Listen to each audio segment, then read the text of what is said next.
Assalamualaikum warahmatullahi wabarakatuh. Kami dari kelompok 6 IRS ingin menjelaskan tentang tugas praktik UAS kami dengan membahas aplikasi Bluebird. Sebelumnya saya akan menerangkan tentang scraping data, tapi sebelum kita masuk, mari kita memperkenalkan anggota kami satu persatu dulu. Saya sendiri ada Zairul Rafli Firmansyah dengan NIM belakang 26, ada Arik Rizky Atarik dengan NIM belakang 27, ada Hirzi Asidik dengan NIM belakang 29, ada Adyuta Prajanggasa dengan NIM belakang 31, dan terakhir ada Frizal Reviano dengan NIM belakang 36. Oke, kita masuk ke materi. Sebelum kita mulai scraping data, kita harus menginstal dulu Google Play Store-nya, library-nya, dengan perintah pip install Google Play Scraper. Nah, hal ini itu untuk mengambil data ulasan dari Google Play Store. Selanjutnya itu import library pada bagian 2 from Google Play Store Scraper import app. Nah, jadi import Pandas SPD ini, fungsi Pandas itu untuk memanipulasi dan pengelolaan data dengan format data frame.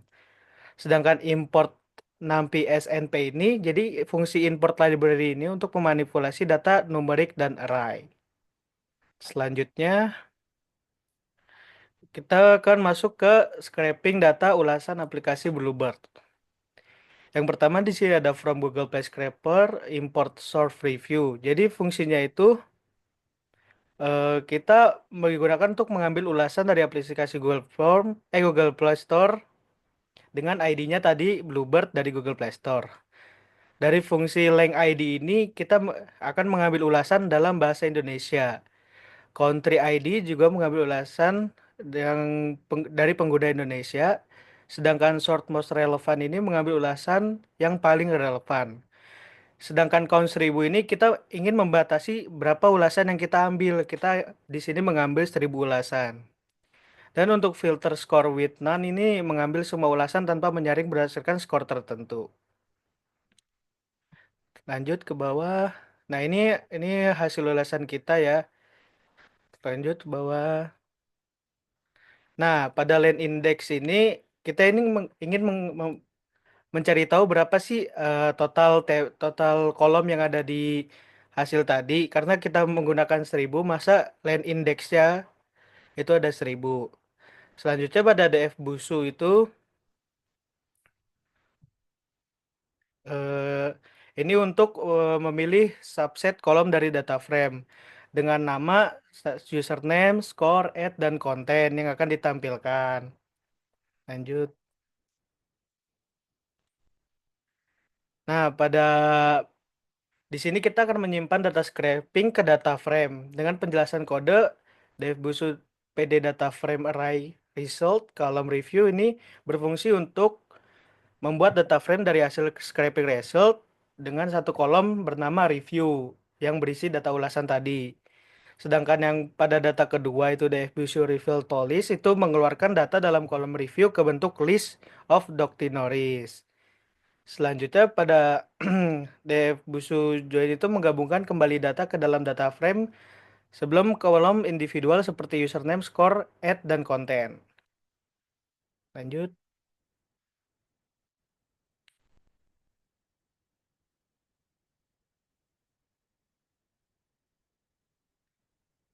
Lanjutnya kita masuk ke proses labeling. Di sini kita akan mengiterasikan datanya dulu menggunakan for index row in iter rows melakukan iterasi baris demi baris pada data frame.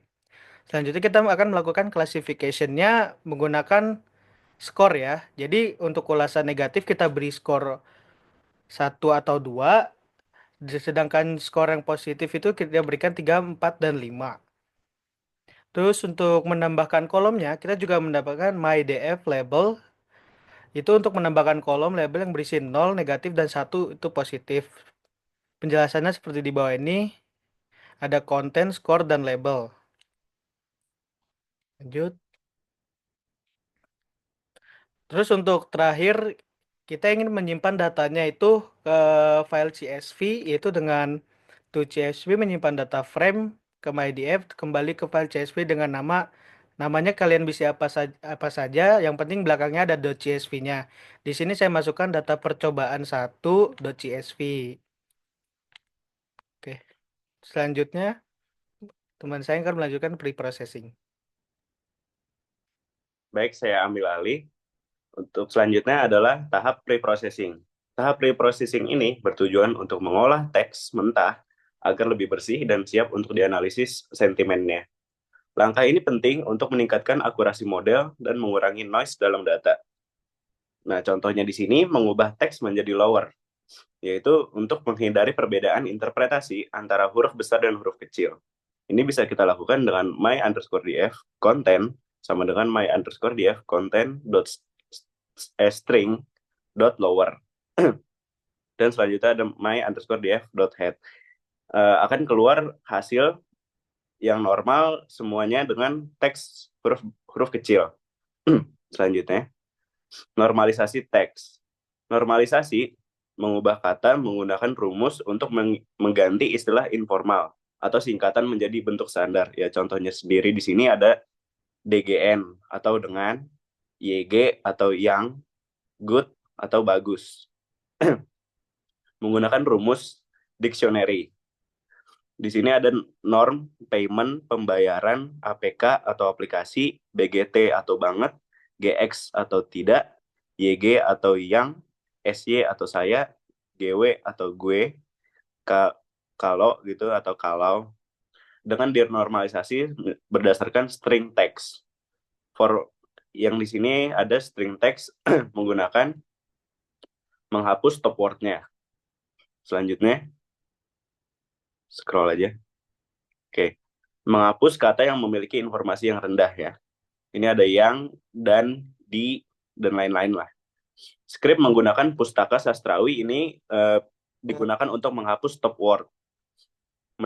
Mendapatkan daftar stop word bahasa Indonesia dan menghapusnya.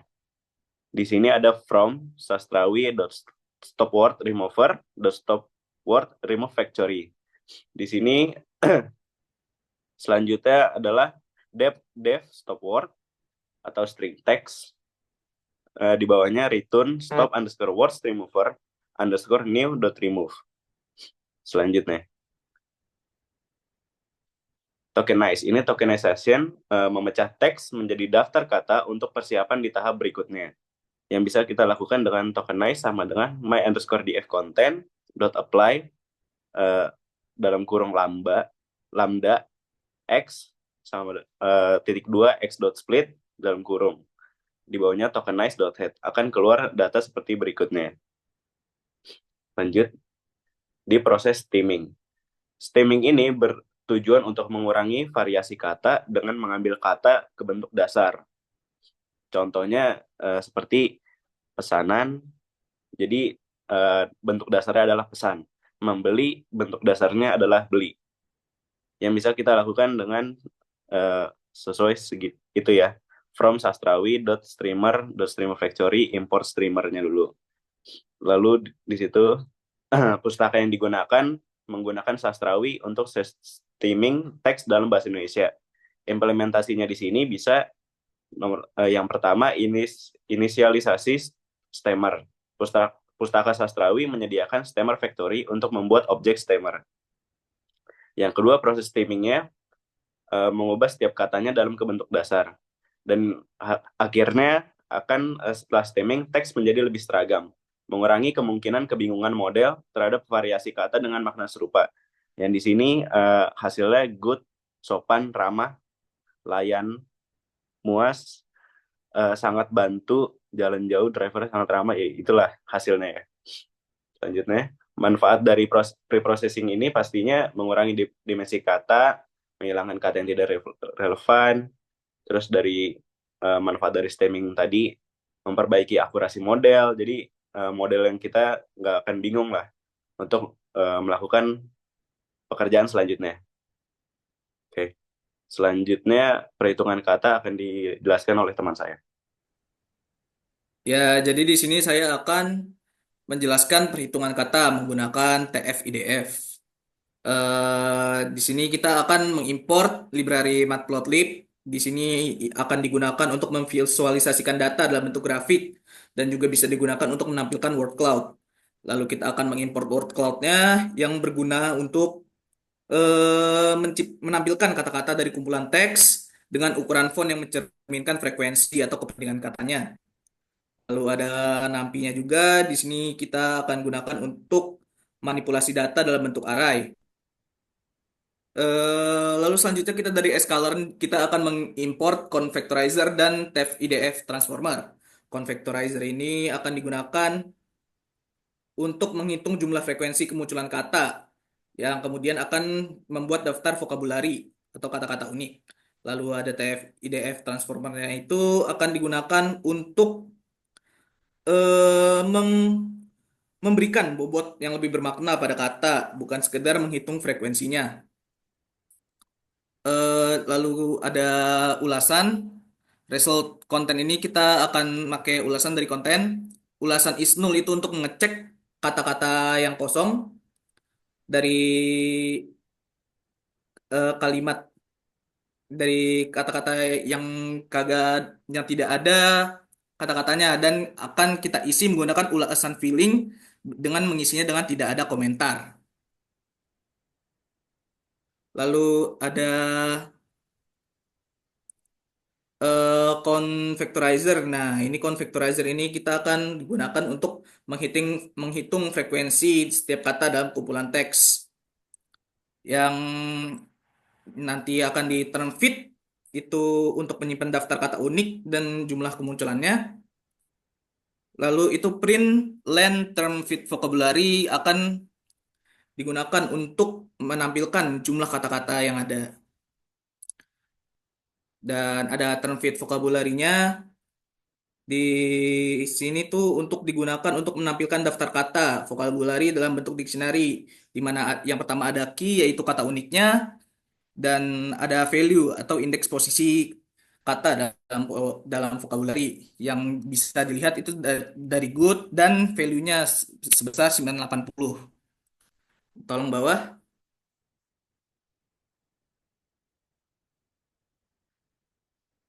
Eh, Lalu selanjutnya di sini ada term fit frequency all, kita menggunakan term fit transform.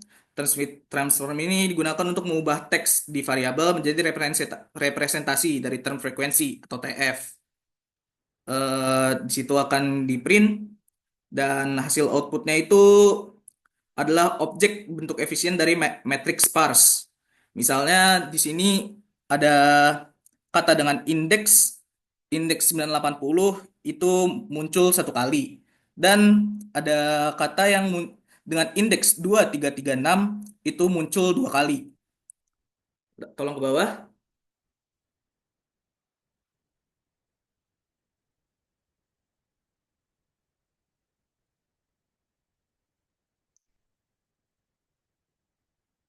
Eh, Sebentar.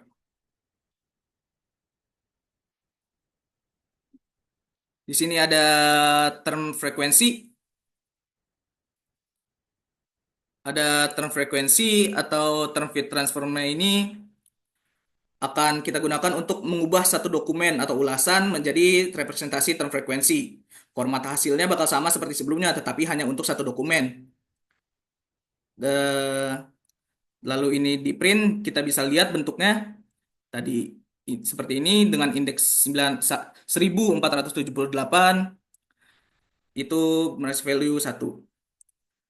Lalu ada dokumen, dokumen term fit transform ini akan digunakan untuk menghitung IDF untuk setiap kata yang ada dalam vocabulary-nya. Lalu ada FIDF transformer ini untuk memberikan array IDF untuk setiap kata dalam vocabulary. Dan untuk pada akhir untuk yang di bawahnya TF-IDF sama dengan TF-IDF transformer. Transform ini digunakan untuk mengubah TF menjadi TF-IDF, yaitu kombinasi dari term frekuensi dan inverse dokumen frekuensi. Yang kita bisa lihat hasilnya seperti di bawah ini. Kata dengan indeks 312 dalam dokumen tersebut memiliki bobot sebesar 0,114. Lalu selanjutnya untuk bagian visualisasi akan dijelaskan oleh teman saya. Oke, Oke, jadi saya Tito Ferdiansyah dengan NIM Akhir 031 akan menjelaskan bagian visualisasi. Visualisasi ini bertujuan untuk memvisualisasikan data yang ada dengan menggunakan dua metode, yaitu pertama ada word cloud untuk melihat distribusi data yang muncul, dan kedua bar chart untuk membandingkan jumlah data antara kedua label. Oke, jadi yang pertama itu ada train S0 MyDF, itu adalah berfungsi untuk memfilter data dengan membuat subset baru train S0 dari data frame MyDF di mana kolom label memiliki nilai 0.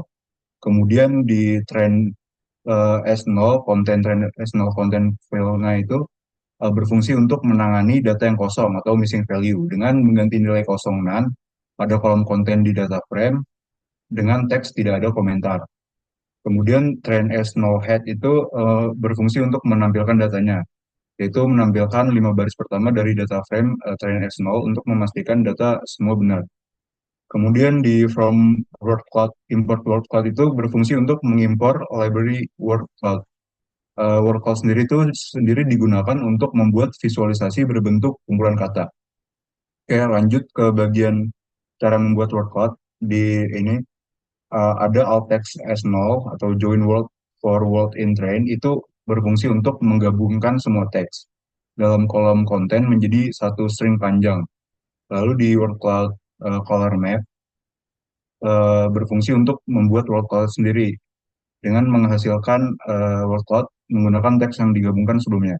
Jika sudah itu, maka memvisualisasikan dengan cara eh, mengatur color map menjadi merah, yaitu warnanya merah. Terus width dan height-nya itu menentukan ukuran gambar. Kemudian background color white itu mengatur warna latar belakang putih. Bisa di scroll next.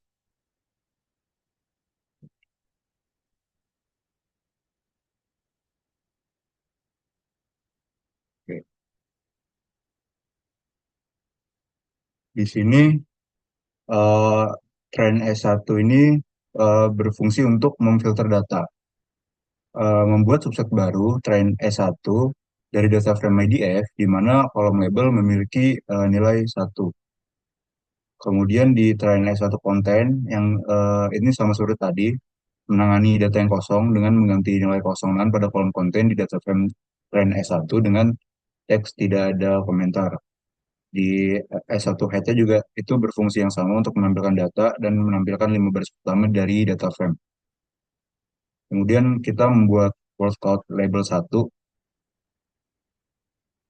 alt text S1 untuk menggabungkan teks sama seperti tadi. Pokoknya jika yang tadi itu label 0, sekarang label 1 sama.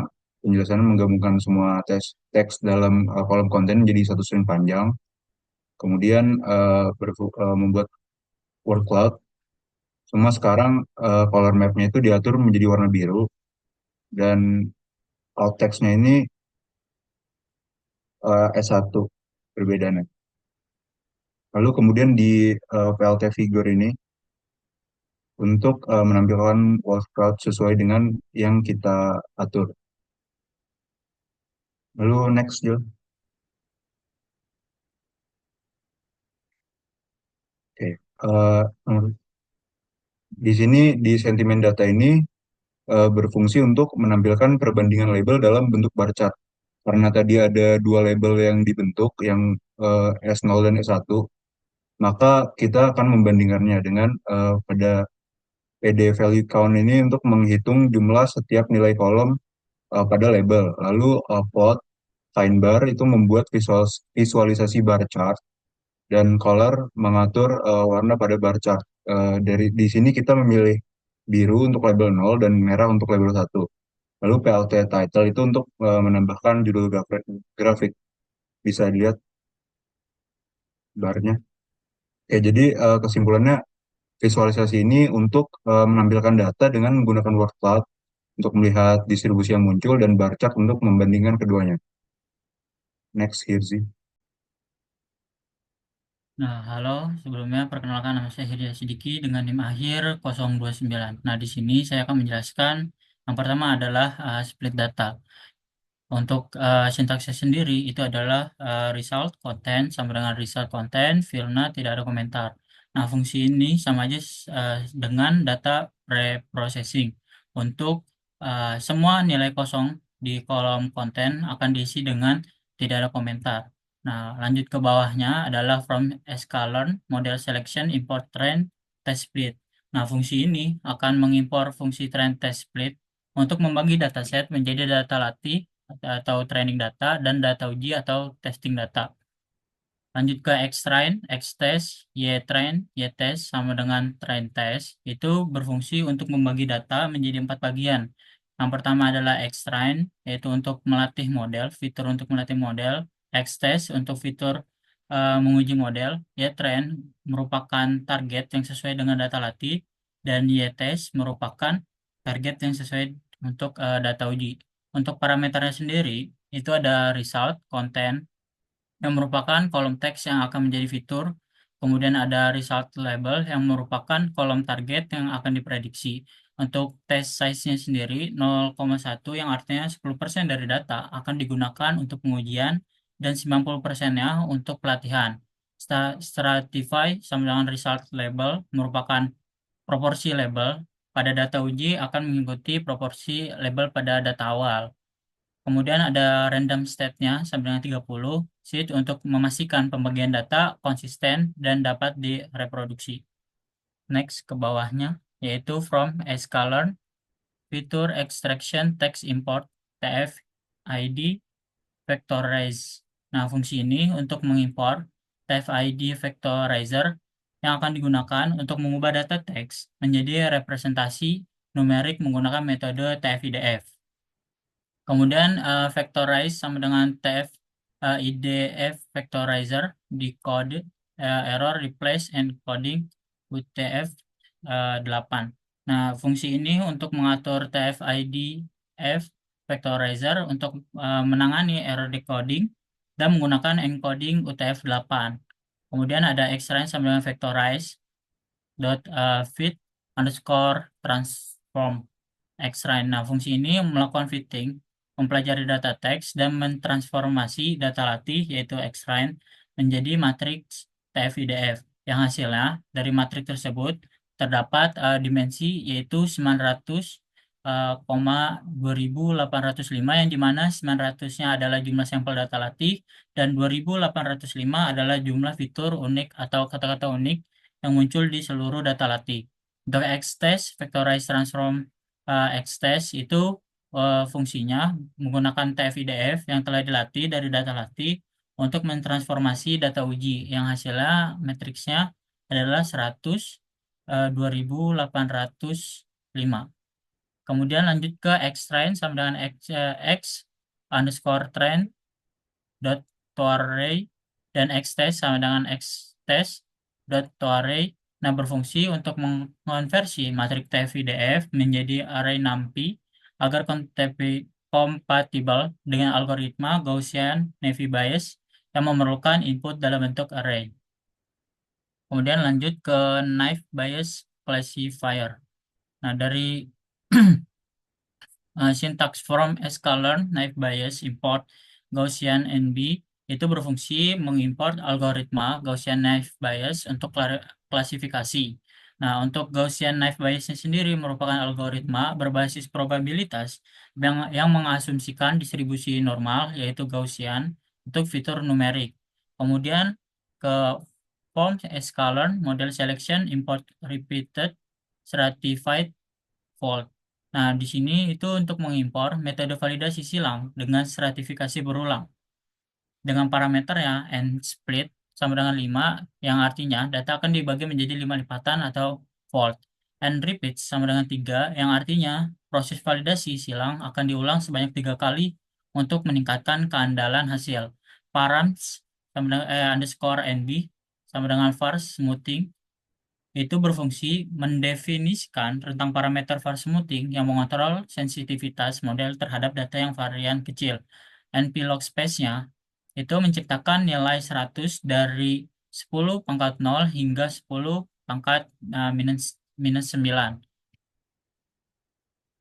Kemudian ada GSCV underscore NB yang merupakan fungsi pencarian grid untuk mencoba semua kombinasi parameter yang didefinisikan di params NB dengan validasi silang. Kemudian ada GS CV NB fit X-train Y-train itu berfungsi untuk melatih model Gaussian Naive Bayes dengan kombinasi parameter untuk menemukan parameter terbaik yang hasilnya. Parameter terbaiknya adalah force smoothing 0,0811 sekian. Kemudian ada sintaks NB sama dengan Gaussian NB force smoothing 0,811 sekian. Yang di sini berfungsi untuk membuat model Gaussian Naive Bayes dengan parameter force smoothing yang optimal. Kemudian ada NB fit X train Y train itu untuk melatih model dengan data latih. Kemudian ada YPRED NB sama dengan NB dot predict X test yang berfungsi untuk menggunakan model yang dilatih untuk memprediksi label dari data uji. Lanjut ke confusion matrix. Nah, dari confusion matrix ini, sintaks yang pertama adalah from sklearn matrix import. Confusion matrix itu untuk mengimpor fungsi, menghitung matriks kebingungan. Nah, print confusion matrix, YTest, YPRED, NB, yang hasilnya adalah 25,9, 11,55. 25 yang artinya true negatif. Sampel dengan label 0 diprediksi dengan benar. Yang 9 merupakan false positif, yang artinya sampel dengan label 0 diprediksi sebagai 1. 11 yang merupakan false negatif, sampel dengan label 1 diprediksi sebagai 0. Dan 55 true positif, sampel dengan label 1 diprediksi dengan benar. Nah, kemudian juga dari from sklearn matrix import classification report itu berfungsi untuk mengimpor fungsi untuk menghasilkan laporan klasifikasi. Nah, untuk di printnya sendiri maka menciptakan hasil itu dengan precisionnya label 0 sama dengan 69%, label 1 dengan 86%. Kemudian recall-nya labelnya ada di angka 74% dan satunya ada di 83%. Nah, demikian presentasi dari kelompok kami, penjelasan kelompok kami. Jika ada salah-salah kata mohon dimaafkan. Wassalamualaikum warahmatullahi wabarakatuh.